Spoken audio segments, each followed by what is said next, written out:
And look, we're live. How wonderful. Hello, everyone. Thanks for joining us today for Goal Chat Live. I'm Debra Eckerling. I'm author of Your Goal Guide, a roadmap for finding, setting, and achieving your goals, and the founder of the DEB Method. And I am so excited today. I get to talk to Elise Marie Collins about healthy habits, which it doesn't matter what your stance is on goal setting. You need healthy habits because it's like life, right? So Elise is a fellow Mango author, and it's always so much fun when I get to chat with my Mango peeps. And I'm going to let her introduce herself better because I didn't really. Okay, Elise is awesome. She's the current president of Women's National Book Association, San Francisco chapter, author of Super Ager, and constantly doing anything and everything possible to help people have a healthier lifestyle. Thank you. That was better, right?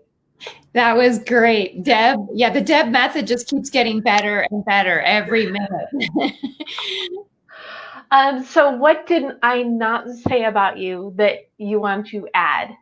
I'm the author of Super Ager, my book, Super Ager, and I'm a gerontologist, which is someone who studies aging. I'm a yoga teacher. So I really study how people live their lives, and I study how I love your emphasis on goals, because what we study in gerontology is this concept of agency, because there's many things that we can't control in our life course. That's what we call it in gerontology. And one of them is a great example that we are living right now are things like World War II or the pandemic or the Depression. We haven't had a big event that everybody who's alive right now is going through. So agency is about how you set your goals and how you set the tone no matter what is going on around you. And it's not always easy. I'm not going to sugarcoat it. It's not always easy, but that is what, if you look back on people's lives, that's what we do as gerontologists. You see if they just got swept away in the current events, literally, or if they were able to connect to something bigger and create goals and create agency from there. Got it. So how did you get involved with gerontology? Because it doesn't strike me as something that when you're young thinking about what do I want to be when I grow up, gerontologist. So what was that process for you? Yeah, I totally get that, because I didn't really know what a gerontologist was until I wrote the book Super Ager, and I started getting literally internet ads about gerontology, believe it or not. I believe it. We get ads about everything, right? Exactly. We get ads about everything. We're like, why are those things following me around? Sometimes they're probably following us around for the wrong reasons, and sometimes it's actually on our path. So look for those signs. I love gerontology because it's very multidisciplinary. And even when I was in college, I had a multidisciplinary major. I love Ayurveda because that's the sister science to yoga, and it's multidisciplinary. Like you can tease things out, but everything is connected. So in Ayurveda, for example, we think about the seasons, the environment, what's going on personally. And it's oddly very much like gerontology. I just think that gerontology is the secret soul sister or the Western version of Ayurveda. Well, but it makes sense too. And one of the things that I say frequently is when you know your path, when you know your mission, things that need to come to you. And that was a really good example. Yeah. Yes. So true. Yeah. And so, okay, so now we have to go back to why Super Ager. What inspired that? The honest truth is one of our friends and mentors she's known as BK, and she's highly involved in Mango. She said, we need a book called, you guessed it, Super Ager. And are you kidding me? I've never heard that one. I know nobody's ever heard it. Well, no, people have heard if they listen, but it was another one of those things where I was like, what is that? I mean, I literally was like, there was a intuitive feeling inside me. Like I was like, I don't know what that is, but I want to do that. I want to be that. I want to do that. I have no idea what it is. And so I was like, yes. And actually it took a while for things to roll through and actually for it to be a project. But I was still looking around like, what is this? How does what I do have to do with aging? And it just brought my whole life's work full circle. So that's how it happened. So it was one of those things that was like opportunity, opportunity, that was in complete alignment with the life that you were living. Yes. Yeah. And I'm going to put it back to the topic, is when you were being authentic to yourself, living a healthy lifestyle, you're more open to the good things and your purpose. Yeah, 100%. My yoga lifestyle kept leading me to also just feeling what feels right to me inside. And also, I'm going to mention today is a very auspicious day because it's the solstice. Mm-hmm. In the Ayurveda, there's also some things where I think people have read or seen on the internet. You can also see Jupiter and Saturn together today in the sky right after sunset. The reason I'm bringing this up is because in Ayurveda, you look for those opportune moments. So this might be the time to write down your goals or think about what you want to create, even in the next year, the next 3 months, because in Ayurveda, it's the darkest night. It's the darkest night.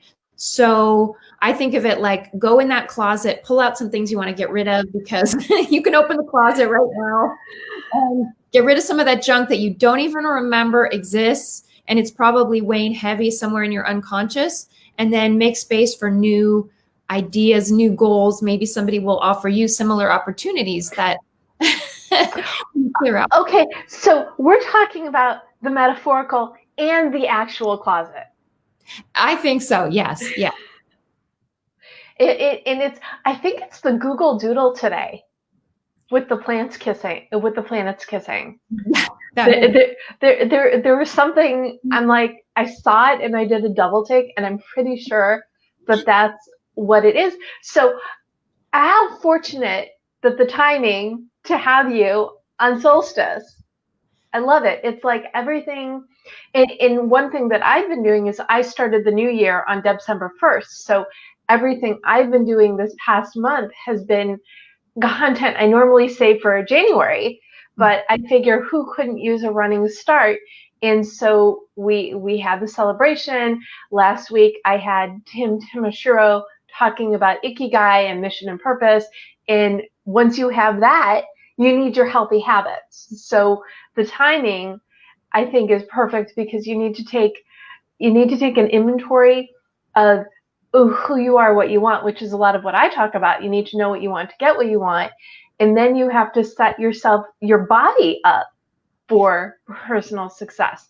So let's talk about healthy habits, shall we? I'd love to. And if you're watching either live or on the replay, please share what your top healthy habits are. And I would like to start by learning what yours are. And then a little bit later on, we're going to give people healthy habit goals. But let's start with what you do to have this healthy lifestyle. You look fabulous. Thank you. Honestly, that's whatever anti-aging things that you do, keep at it, because you're just always so full of energy and at the same time really like calm, which I think is a really, really good balance. Thank you. I appreciate it. So I can jump right to I think my number one habit is have a routine. And we call that in Ayurveda a dinacharya. It's just a Sanskrit fancy word for daily routine. Ooh, you went all blinkety. So hopefully you will be back shortly. So have a routine. Routine is very important, and I talk about consistency and goals a lot, because if you know what you're doing, if you have a system, that's a way of setting yourself up for success. Okay, so have a routine is one. What's number two? We'll have a morning routine and a nighttime routine. And I just want to underline that, underscore that, because what I didn't get to say is, for example, in the winter, it's hard to get out of bed. Like a lot of my students and clients have been reporting, they either feel anxious, or I know sometimes I feel spaced out. I want to get under the covers and stay warm. And that's okay. But we're transitioning from sleep to waking. So have some things that you want to do that are really fun, and maybe some things that you don't like to do, but you know it helps to stabilize your mood, such as meditation, exercise, drinking water. I didn't go into the details, but those are all things that are very healthy habits. So, okay, so my next tip, is that what you're asking about? Well, yeah, yes. I love that because and I think we talked about this when Sherry was on the show, and it's if you have something that you love to do first thing in the morning, you're going to want to jump out of bed. You're going to be excited about your day, and I think that's really key. Exactly. Something that brings you joy. And it could be also something that you do during the day, or something as part of your goals, such as embodying practices are really important, like dancing, walking, being in nature. Sprinkle those throughout your day, because if you're not having joy and fun, even if you're in a dark place, because honestly, some of us are, write down the things that bring you joy. So that's another one. Write down the things that bring you joy and look at that list. Even if if you don't feel like doing it, try to urge yourself, cajole yourself, do something for 2 to 5 minutes. Make it a tiny habit, a little tiny thing, just bite off a little bit. Because I know sometimes we're not in the mood, we're feeling down, and joy feels elusive. So take a little bite of joy. And then usually it's like a cookie. You're like, Well, dance breaks are my favorite. So anybody who knows me, they say, okay, Deb, give one tip for energizing yourself. I say dance breaks. So we're completely like this. And I like the idea of the list, because if you know, and I know that this is also a tip I've given people, if you have that list of whether it's things you can do or things that bring you joy, or action items to help you achieve your goals, if it's right in front of you, you don't have to think. You just have to look and do. 100%. I mean, how many times have we thought like, oh, I want to watch a movie, and like you can't remember what movies people have recommended, but if you write them all down, it's the same thing. It's like, I can't remember. I had all these great ideas, and then because you're in a different space, going from like work day to joy and fun day. And especially for those of us who like to work, who like to get things done, I need to have that reminder. So lists are good.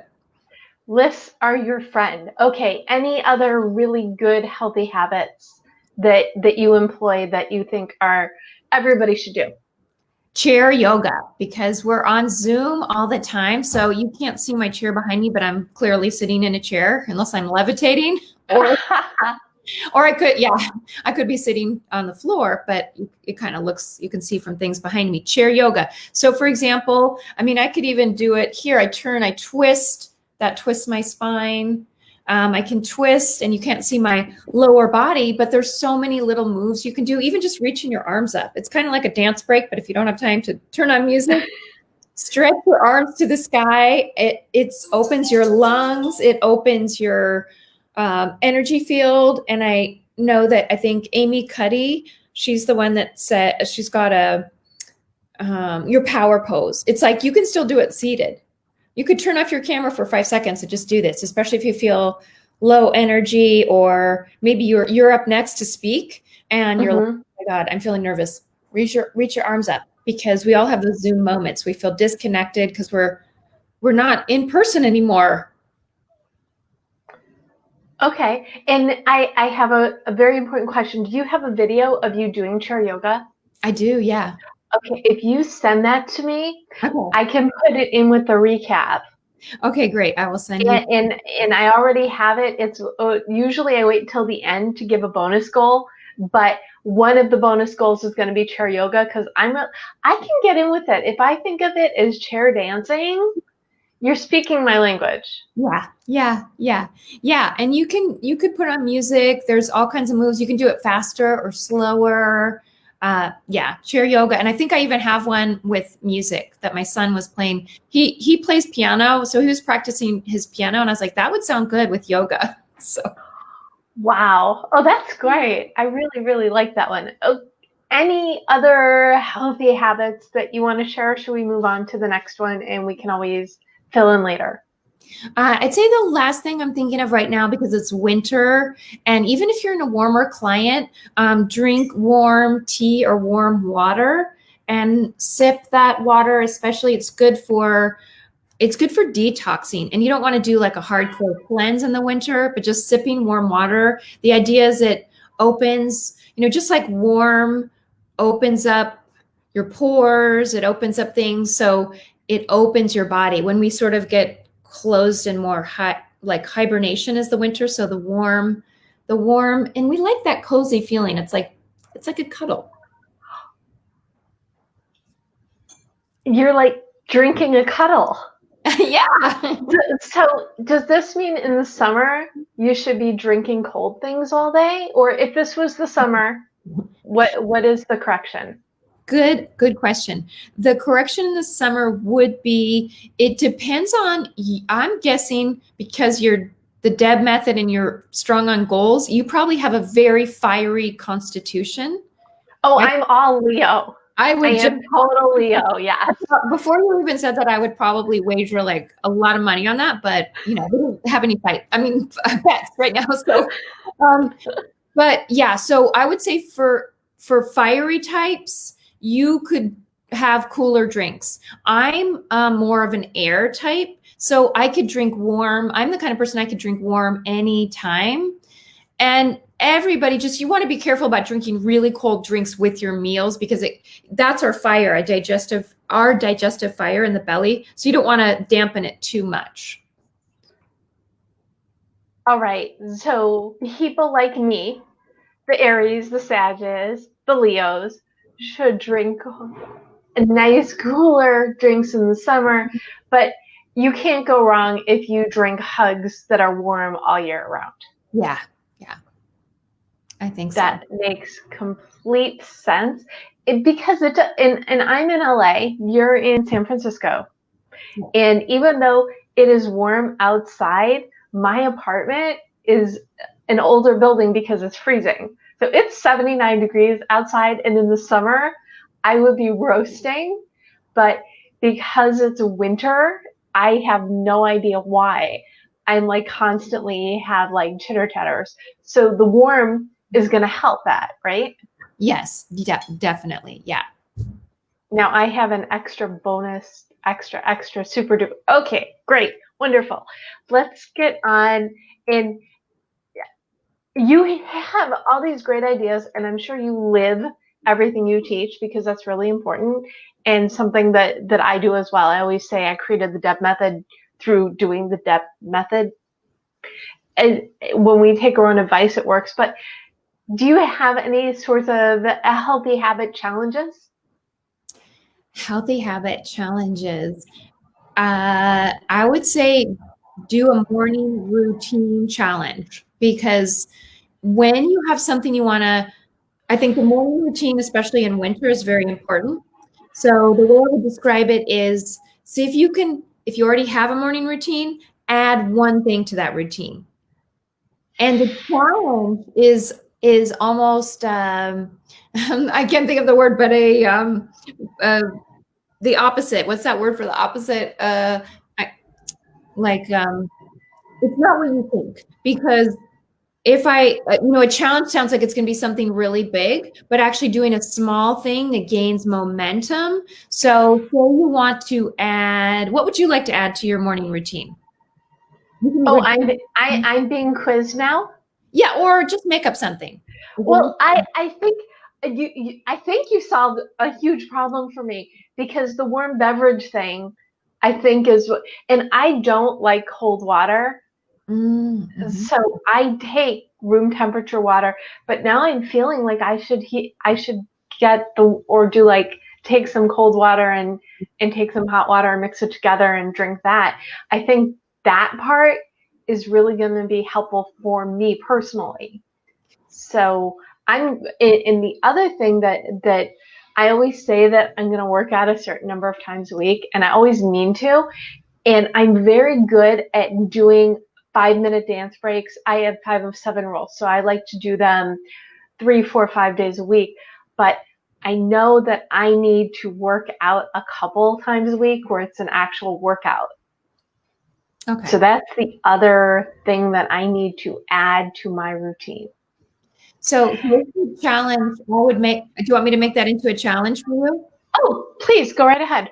I love it. Anybody could extrapolate on this. So if you want to drink the warm water in the morning, because I actually do exactly what you say. I have a hot thermos, boiling water in a thermos, and then I have some cold water. So I don't have to go anywhere, do anything. I can literally, after brushing my teeth, maybe splashing some water on my face, I pour the 2 waters together so it's warm. It's maybe warmer than room temperature. Sometimes I add lemon, sometimes charcoal, and then I drink that. I don't drink it too fast, but I don't drink it very slow. And that is really important when you wake up because you do get dehydrated. So your challenge could be try to do like a streak, 5 days in a row of doing that. I would keep it very simple because then you're going to get confidence because then you're going to notice how good you feel and you're going to want to do that every day.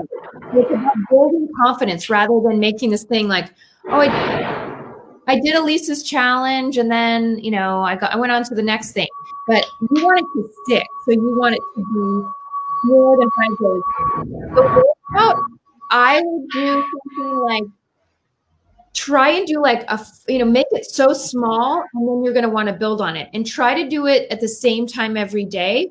And then if you want to add on other things, like I think we were talking about, if you did like 5-minute, you could do a 5-minute dance in the morning. That would give you a lot of energy. You'd be waking yourself up in some part of your routine, like maybe drink water, do some dance moves, or even just do like a few yoga poses, whatever your thing is. Make it so small. This is from Tiny Habits. Make it so small you can't say no. Make it ridiculous. And then you'll usually either do more or you'll start to get addicted. You want to get addicted to those healthy things. That's wonderful. And I'm definitely going to do the warm water thing because I'm not even drinking the water and I can see the benefits for it. So yes, and I will keep you posted. And if you are watching and you want to try the water challenge, please let us know in the comments or you can comment on the blog post because I think this is it. I think there's this misconception that you can only start things at the beginning of the year. And if you fail in your goals in January, forget the year, you'll start again next year. And that's a main reason why I decided, okay, we're going to start in December. And one thing that I am doing in the forthcoming year, I started a month early, but I'm going to be treating the beginning of each month like the beginning of a new cycle. So I'm going to continue to encourage people to introduce new things on a consistent basis. In the real world, when we left the house, I always loved when people asked me to do goal setting workshops in February or March because I'd be like, oh, perfect. Because by then, everybody will be like, oh, well, and I can go in and re-energize. So I really like this. I am going to adapt you. I'll see your challenge and I'm going to raise you to start adding one thing, either add or switch. I don't think it's realistic for me to do 12 things in a morning routine, but to do the next 3 months of this, and then in month 4, swap something out and see what works out. So I like threes. I like threes a lot. So we're actually going a little bit out of order, which is completely fine, about advice for developing healthy habits. So let's just keep on that path and then we can back up. What other advice do you have that we can, because for me, for my audience, for everybody, I think it should be all about the goals. You set realistic goals. So you set yourself up for success. And when you have success, you want more success. So we're definitely talking the same language here. Yeah. Okay. So a tip for that would be really listen and like put your hands on your body. You could put your hand on one hand on your heart, one hand on your belly. And today is a great day. I actually did this a little workshop earlier today about, the next season, which is we're going into winter. So instead of the shoulds, because we all love the shoulds, right? We love, I should do this or I should do that. But really, what is going to move the needle for you the most efficiently, the most effectively? Like, I think we know, it's kind of like we always know the answers. Sometimes we think we don't, we doubt ourselves, we're confused, but I think we always know what our next step is. And whatever you want to call it, it can be woo-woo or very practical, how you interpret it. But like listen to really successful people. Honestly, like go on YouTube and listen, and they'll always say, like, I had this feeling. I hear it all the time. I thought of this. So I think you can do the same thing, like put your hands on your body, get quiet, however you get quiet. You don't have to be a formal meditator, but just say to yourself, ask powerful questions. What would help me most? What could I change? And fill in the blank. In the new year for Deb is now. So what could I do now in my new cycle? And something will usually come to you. And it's not, this is the other clue. It's not a loud voice. It's not the voice of your mom or it's not a TV blasting. It's like this kind of quiet voice that you almost doubt. That's why it's hard to hear, because you have to quiet all that noise. And then it's like a little quiet voice. Yeah. And when you feel that and hear it, you'll know what to do next. Sometimes, that's the word I was thinking of, counterintuitive. Sometimes it's counterintuitive. So yeah, sometimes it's counterintuitive, but when you listen to it, your life will change, and you'll be able to make the goals, because that voice usually knows what is right for you, and it's your inner voice, something you would call in yoga your energy, your life force, so to speak. So you put your hands on your body, you're quiet, you're meditative, and you ask, hey body, what can I do to feel healthier, feel good, more energized, and then listen. And I love all of this because, and I said this in an interview earlier today, we do have the answers, but we have to give ourselves the time and the space to ask the questions and allow the answers to come to fruition. Mm-hmm. Yes. Well, this is good. I have so much homework from, and I'm healthy. I like to say I'm healthy adjacent. No, I'm a little bit better on the healthy adjacent. I like to cook. I think, and I say, thank goodness I started liking to cook before the pandemic, or else I'd really be in trouble. But I think healthy feels better. Healthy feels better than, you mean feels better, like you feel like you have more energy? Yes. Yes, yeah. And I love my snacks, and I love chips, and I like chocolate, but I generally don't keep that much of that in the house, because if it's not there, I won't eat it. So it's definitely win-win. And it's, a lot of it is about listening to your body. You don't even have to like do the meditative. Your body likes it when you feed it healthy things, and it does not like it when you eat a ton of unhealthy stuff before bed. Yeah. And I think it's all about getting, to me, it's all this healthy habit stuff. I don't like to be like, we have enough judgment. We have enough judgment about what is healthy, what is unhealthy. That's kind of piling on more unhealthy. So the less you can judge yourself, you snacked, you did whatever, that's great. You just got to keep moving forward. If you're beating yourself up or feeling bad about something, that is almost like eating more junk food. Why are you doing that? It's not aligning you. So I really try to come from an alignment perspective, because we are continually moving forward in our life course in space. We're always going into the new year, right? And the less we focus on what wasn't working, the more we focus on what we want, That's going to move us forward rather than nitpicking. Because let's face it, when we get, I also study centenarians, when we get to be 100, the things that centenarians talk about, it's more like the internal, their love, their joy. And they may have had healthy eating habits, but some of them don't, honestly. They maybe had more, they were just very social. So there's things that are not traditionally healthy that can make us healthy too. I believe it, which is a really, I have another offshoot, another tangent for you. So I don't know what it's like where you are or where everybody who's watching is, but people can't get out as much. So what can people do to maintain a healthier lifestyle without leaving their home? Great question. Yoga is always a good one because you really don't need that much equipment. If you've got internet, there's so many videos.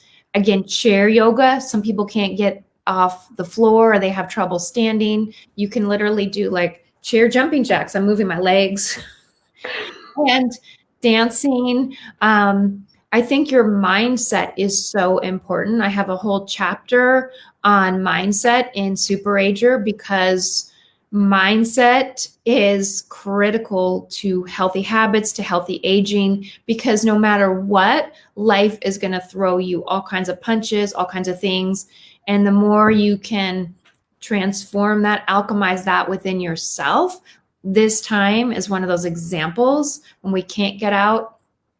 If you can't get out, or maybe you don't have nature around you, you can visualize, you can close your eyes and imagine you're in a very serene, natural environment, put pictures of nature around.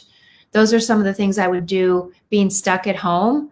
And we know this will not last forever, even if our mind thinks it is.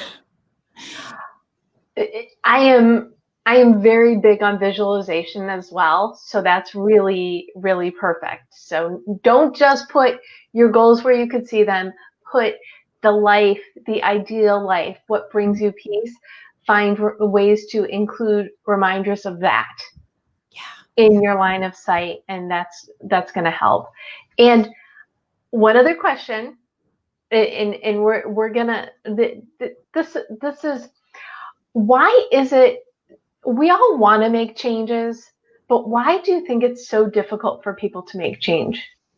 Oh, I love that question because I think about it a lot. Maybe I geek out on it too much. I think we could look at it from so many perspectives. In Ayurveda, it would be, some of us have what are called samskaras. So that's like a scar, but it's not just a scar on your skin. It's a scar like in your soul. So some of us actually have, lessons or things that we keep going back to. So it could be that. But a more practical way to think of it is we literally have those paths in our brain. Or I always think that we have certain roads that are our habits, because when you think about our day-to-day living, it's all habits. Everything is triggered by something, whether it's an adverse habit or a positive habit, meaning that it's going to give us more, generate more health and wellness and good feelings. So if we have these roads that we've already carved and they are not so healthy, we're just used to them. We're not going to go off-roading. It's going to take energy to carve a new habit and road. That's why I go back to that start small, because what most of us do is we're on this road. We've been going down, even if we're off-roading in our Jeep, we've been going down the same road. It's comfortable. It protects us. We know what's going on. We want to go somewhere else. It's going to take effort and energy to start to navigate, to get that, if it's brush, we're going to have to cut that out. We're going to have to do something to go on a different way. So if you think of it that way, we're more forgiving. We see it differently, because I think what most people do is they go, I want to go over there. And then the minute they encounter some block in the road, they're like, I can't do it. And they think it's wrong with them, but it's not. They haven't really thought through all the stuff. It's a lot of stuff. And that's my metaphor. Well, my book has a road trip theme, so I'm totally with you on all this stuff. And the the thing that really just sparked the need for my book is people need to make change, whether it's by choice or circumstance. When you have that roadmap, when you have prompts to help you figure out, okay, where do I want to go? Then you can start plotting and get there. And I love talking about the healthy habits because it's so important. If you're not healthy, you can't do anything.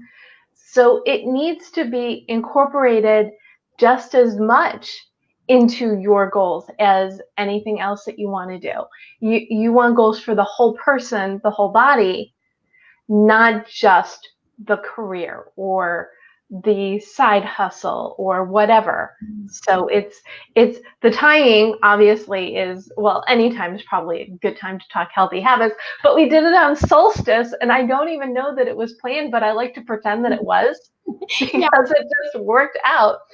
What is one thing someone can do? It doesn't matter what time of day, if they're watching now, they're watching the replay. What is one thing that is another extra super special bonus goal people can do to feel healthier right now? I would say just reach your arms up. You can reach your arms up. In laughter yoga, we go, ha, you just clap your hands, and childlike playfulness, just have fun, like, and you say, oh, this is a good one. Say give yourself praise. So very good, yay. And it's very silly, but I've been doing laughter yoga with a group of students at USC. I do chair yoga, they do laughter yoga and other meditations. And I do that with my parents. I do it on WNBA meetings sometimes. We just say, very good, yay. And you feel dumb at first, but it breaks through a lot of mental fog. And it brings us back to that inner child, because I think that is very important. And you were saying, oh, I know you made some comments about you look young or you have energy. I think it's because I consciously also try to stay in touch with that childlike playfulness. And that's important for creativity and goals. And when you're happy, when you're having fun, you're more productive. And it doesn't matter whether it is your health related goals or your big picture goals, your Goaltopia, doesn't matter. When you have that energy behind what you're doing, it's just going to happen better, faster, with a lot more positive energy. Right? Yes. Just like kids, they do it naturally, right? They're not. You mean we're not kids? I thought we were kids. I'm so confused. We are kids, and watch kids. If you forget how to be a kid, just watch kids. Well, Elise, this has been so much fun. I'm going to remind people where to find you. They can find you at your website. Yeah. And I also have the link to your book in the chat. Right. And what else do you want people to know about where they can find you to learn more? I'm on Instagram, Elise Marie Collins Yoga. And where else am I? I'm on Facebook, and I'm out there. I have a Super Ager Twitter account. My other Twitter account for some reason is frozen, but Mystic Flavor I used to be, but I'm Super Ager with a little underscore. And I will put all of those links in the recap, and you can read the recap and watch the videos of this and all my other Goal Chat Lives at thedebmethod.com/blog. And if you want to learn more about your goal guide, it's yourgoalguidebook.com or thedebmethod.com. And Elise, this has been so much fun. Thank you so much for sharing your energy and your playfulness. And any final words of wisdom? Have fun, make your goals fun. And I can't wait to see what you create in 2021. Excellent. I can't wait to see what you create, and audience, what you all create. Thank you. You can find me every Sunday night on Twitter for Goal Chat at 7 p.m. Pacific. And I will be back next Monday and every Monday at 4 p.m. Pacific for another Goal Chat Live. So thank you all for watching. Remember, have fun, and you can do it. Yay.